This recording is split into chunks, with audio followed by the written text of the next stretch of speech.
Existe uma coisa que quase todo agricultor faz todo ano. E é exatamente essa coisa que está matando o solo. Não é falta de trabalho. Não é falta de investimento. É o oposto disso. O arado corta. O herbicida limpa. O fertilizante força. Temporada após temporada, o solo é tratado como uma máquina que precisa de combustível. E por alguns anos, parece funcionar. Mas existe um dado que a indústria prefere não colocar na embalagem. Segundo a FAO, em 2015, mais de 33% dos solos agrícolas do planeta estavam degradados. Não por descuido, por excesso de manejo. Quanto mais você controla o solo, mais rápido ele perde a capacidade de se sustentar. O agricultor trabalha cada vez mais, gasta cada vez mais e colhe cada vez menos. Não porque é preguiçoso, porque está lutando contra um sistema que não foi feito para ser controlado.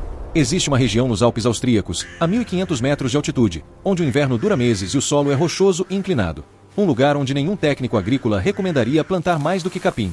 Nesse lugar, um homem produzia cerejas, kiwis, trigo, ervas medicinais e mais de 70 espécies diferentes. Sem irrigação artificial.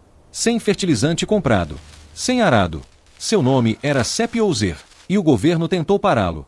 Não porque ele estava destruindo a terra, porque ele estava fazendo algo que contrariava tudo que os manuais diziam ser possível. E isso incomodava. A pergunta que ninguém conseguia responder era simples: como aquilo funcionava? A resposta não estava em nenhuma embalagem de insumo. Estava embaixo dos seus pés o tempo todo. O solo não é um substrato morto esperando para ser ativado. É um sistema vivo. E sistemas vivos não obedecem ordens. Eles respondem a condições. Oeser não inventou uma técnica nova. Ele parou de cometer os erros que todo mundo ainda comete.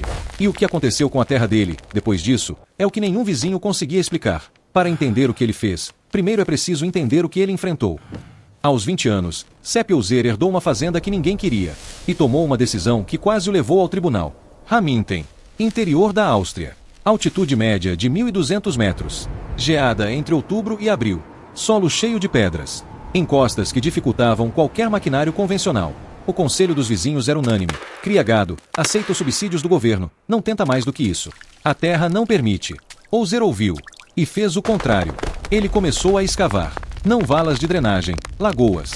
Grandes, espalhadas pela encosta em pontos estratégicos. Depois plantou árvores frutíferas em lugares onde ninguém plantaria, misturadas com cereais, ervas, arbustos. Sem fileiras. Sem ordem visual. Deixou troncos caídos no chão. Parou de arar. Parou de usar herbicidas. Para qualquer técnico agrícola da época, aquilo parecia descaso. Para Oeser, era um projeto. Em 1962, o governo austríaco foi até a propriedade dele com autos de infração. Oeser não estava seguindo as normas obrigatórias de manejo agrícola. A multa era real. A ameaça de intervenção, também. Os fiscais exigiam que ele removesse as árvores plantadas fora dos padrões. Que usasse os herbicidas recomendados. Que arasse o solo antes do plantio, como todo mundo fazia. Ele recusou. Pagou as multas do próprio bolso. E continuou. O que aconteceu nos anos seguintes não estava no manual de ninguém. As lagoas que ele cavou começaram a criar algo invisível, bolsões de ar quente ao redor delas. A água acumulada absorvia calor durante o dia e liberava à noite, suavizando as geadas. As árvores que ele plantou em locais estratégicos quebravam o vento e retinham umidade no solo. Os troncos apodrecendo viraram habitat para fungos. Os fungos alimentavam raízes. As raízes seguravam a encosta. Cada elemento que parecia erro era uma peça de um sistema que ele estava montando à mão. Enquanto os campos vizinhos perdiam produtividade a cada inverno rigoroso, a fazenda Oeser produzia cerejas em altitude onde cerejeiras não sobrevivem, kiwis nos Alpes, trigo, abóboras, ervas medicinais, cogumelos. Mais de 70 espécies em um terreno que os especialistas haviam descartado.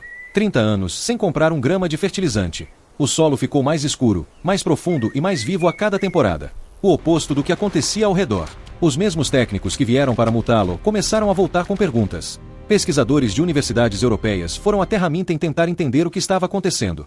A resposta não estava na superfície. Estava em algo que a ciência convencional demorou décadas para levar a sério. O que Oeser havia feito, sem saber nomear, era recriar as condições que o solo precisa para funcionar sozinho. Embaixo de cada metro de solo saudável, vivem mais organismos do que seres humanos na Terra. E você provavelmente está matando todos eles. Não é exagero. Um único grama de solo vivo contém entre 100 milhões e 1 bilhão de bactérias. Quilômetros de filamentos de fungos invisíveis. Ácaros, nematoides, colêmbolos. Uma cidade inteira funcionando em silêncio. Esse sistema tem um nome: teia alimentar do solo. E ele faz algo que nenhum fertilizante do mundo consegue replicar com eficiência. Transforma matéria morta em nutrientes vivos, na forma exata e no momento certo que a planta precisa. Quando você ara o solo, corta essa rede em pedaços. Quando aplica herbicida, elimina parte dos organismos que mantêm o equilíbrio. Quando usa fertilizante sintético em excesso, as bactérias que fariam esse trabalho naturalmente param de trabalhar, porque o nutriente já está pronto. Com o tempo, o solo perde a capacidade de se alimentar sozinho.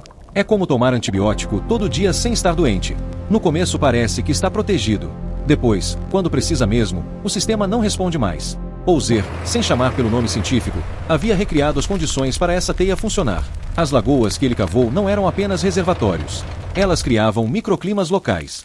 A água acumula calor de forma muito mais eficiente que o ar. À noite, quando a temperatura cai, as lagoas liberam esse calor lentamente, elevando a temperatura ao redor em até 2 ou 3 graus. Em altitude, essa diferença significa a fronteira entre uma planta sobreviver ou morrer na geada. As árvores plantadas em mistura não eram decoração. Pesquisas publicadas na revista Science of the Total Environment mostram que sistemas agroflorestais, onde árvores convivem com culturas, aumentam a retenção de água no solo em até 40% comparado ao monocultivo. As raízes em diferentes profundidades quebram compactação. As folhas caídas viram matéria orgânica. A sombra regula a temperatura da superfície. Os troncos apodrecendo no chão, que os fiscais queriam que ele removesse, eram habitat para fungos micorrízicos. Esses fungos formam uma rede subterrânea que conecta raízes de plantas diferentes, transferindo água, fósforo e sinais químicos entre elas.